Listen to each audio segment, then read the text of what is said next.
The next system है basically dorsal attention network. DNA is a consistent bilateral network for the steady holding of the attention and it has many ways of the contributing in intellectual capacity.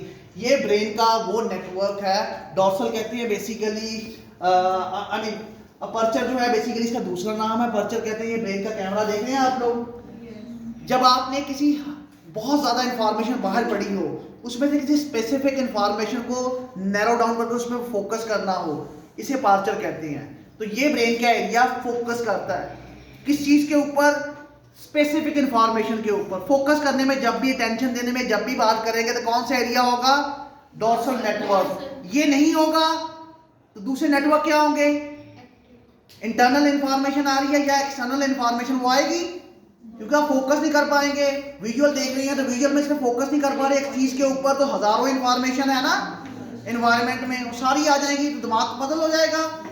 तो ये focus करने में किसी एक चीज के ऊपर जिसमें हम फोकस कर रहे हैं, पढ़ रहे हैं तो पढ़ के फोकस, लेक्चर के ऊपर फोकस करने में, तो क्या इसका मतलब है, डोर्सल अटेंशन नेटवर्क जो है फोकस करने में आपकी हेल्प करता है। ये फोकस जिस चीज में ज्यादा होगा उतना ज्यादा वो चीज मेमोरी में इंस्टॉल होगी, है ना, याद रखिएगा। अच्छा, attention is regarding as one of the highest level cognitive processes encompassing alertness, selectiveness, processing capacity, which are the integral to the various cognitive functioning.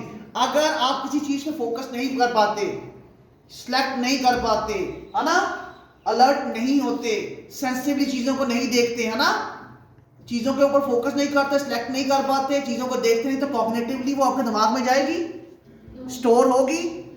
ये सारे कंपोनेंट जो होती हैं, ये जब आप किसी चीज के ऊपर टेंशन देते हैं तो वो दिमाग में आपके ज्यादा देर तक याद रहती है, मेमोरीज में, है ना। तो फोकस बहुत इंपॉर्टेंट है, अलर्ट होना, है ना। To unable to harmonious attention to shift, DNA does not operate alone. Other brain network also assist with the stimulation response and focus control. ये अकेला एक्टिव नहीं होता, इसके साथ दूसरे नेटवर्क भी एक्टिव होते हैं। आपको पता है ये किसके साथ डायरेक्टली लिखेगा, एग्जेक्टिव फंक्शनिंग के साथ, विजुअल नेटवर्क के साथ, है ना। यानी ये अकेला काम तो नहीं करेगा। फोकस किस पे देना है, बाहर से इंफॉर्मेशन आ रही तो विजुअल के साथ, सेंसरी आ रही है तो सेंसरी के साथ, है ना, हर नेटवर्क के साथ इसका रोल होगा, है ना।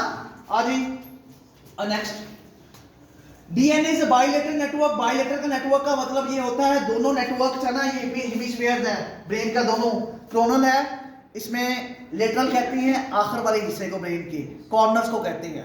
बाइलेटरल का मतलब होता है लेफ्ट कॉर्नर और राइट, लेटरल एरियाज है ना, बाइलेटरल आखिरी कॉर्नर जो है राइट के एंड लेफ्ट के, बाइलेटरल दोनों कॉर्नर्स के ऊपर इसकी कंपोजिशन है। क्या है, it's demonstrate strong connectivity between the area in the lateral, lateral कहते हैं आखिरी कोने पे, occipital lobe, pre central sulcus है, the dorsal most portion of the superior frontal sulcus considered to be the frontal eye field, the ventral premotor cortex, superior parietal lobe है ये, intraparietal parietal sulcus and the motion sensitivity middle temporal area. ये areas हैं जो कि eyes के साथ connective area, वही area जो हम पढ़ते आए हैं वो उन एरिया के साथ ये अटैच है। अगर देखा जाए आइज के साथ भी, वैसे भी हर एक के साथ ना वही एरियाज हैं सारे के सारे।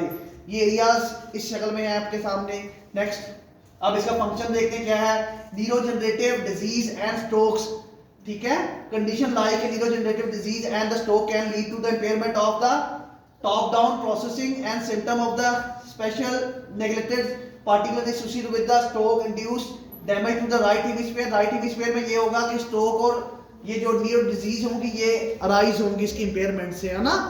इनके एरियाज के अंदर प्रॉब्लम्स होगा, स्ट्रोक भी हो सकता है, डिमेंशिया भी हो सकता है, ठीक है। अगर आपको स्पेस में फर्क नहीं कर पाएंगे, बाहर से इंफॉर्मेशन आ रही, कितनी स्पेस है, कितना डिस्टेंस है, ये डिस्टेंस नहीं, आप अगर फोकस नहीं कर पाओगे तो इंफॉर्मेशन आएगी कभी एक्यूरेट, उसको कितनी एक्यूरेट है, कितना डिस्टेंस है, कितनी चीजें हैं, वो सारे डिस्टेंस को ये एरिया करता है ना विजुअल के थ्रू। अगर विजुअल से आप देख रहे हैं तो बाहर कितने डिस्टेंस पे आपका स्टिमुलस है, कितना छोटा है, बड़ा है, ये सारा एरिया कौन देखता है, ये। अगर ये खराब हो जाए तो आपको क्या होता है, डेफिनेटली न्यूरोजनरेटिव डिसऑर्डर्स होते हैं, डिजीज होती है ना, स्पेशल एरिया से रिलेटेड। आगे क्या है, associated with the neuropsychiatric disorder.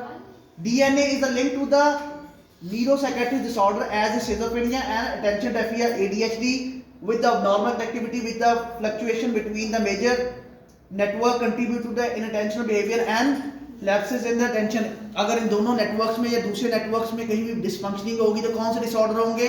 शिज़ोफ्रेनिक। And शिज़ोफ्रेनिक किस किस में था? डिफ़ॉल्ट मूड नेटवर्क में, एग्जेक्टिव नेटवर्क में, सिंगिंग नेटवर्क में, और अब इसके साथ कनेक्ट हो रहा है, इसके साथ, ये जिसके साथ ये आ रहा है इसका मतलब ये सारे कनेक्टेड हैं।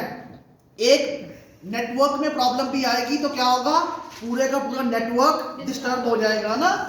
Impact of the autism spectrum disorder, child with the autism often exhibit increased hyperconnectivity between the functional area crucial for the attention.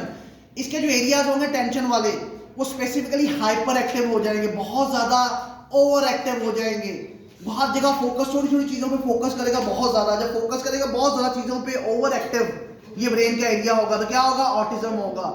और जब ओवर एक्टिव नहीं होगा, किसी चीज पे टेंशन बहुत कम देगा तो कौन सा होगा? इसमें डेवलपमेंटल डिसऑर्डर नहीं होते जिसको बचपन से, वो डेवलपमेंटल डिसऑर्डर्स होंगे उसको। ज्यादा ओवर एक्टिव होगा तो ऑटिज्म होगी, कम होगा तो जिस तरह बड़ा आपने ओल्ड लोग देखे हैं, बड़ा वो चीज़ों को सेंसिटिवली देखते हैं, बड़ा चुन के, यानी हर चीज़ में क्रिटिकली। तो ऑटिस्टिक बच्चा भी बहुत क्रिटिकल होता है, वो स्पेसिफिक लोगों से दोस्ती करता है, स्पेसिफिक लोगों से बात करता है, स्पेसिफिक उसको बर्तन होते हैं, स्पेसिफिक बात करता है ना, बहुत चूज करके चीज़ों को करता है, शिज़ोफ्रेनिक की तरह। सिलेक्टिव अटेंशन होती है ना उसकी, ओवर एक्टिव हुई होती है उसमें। Yes, next.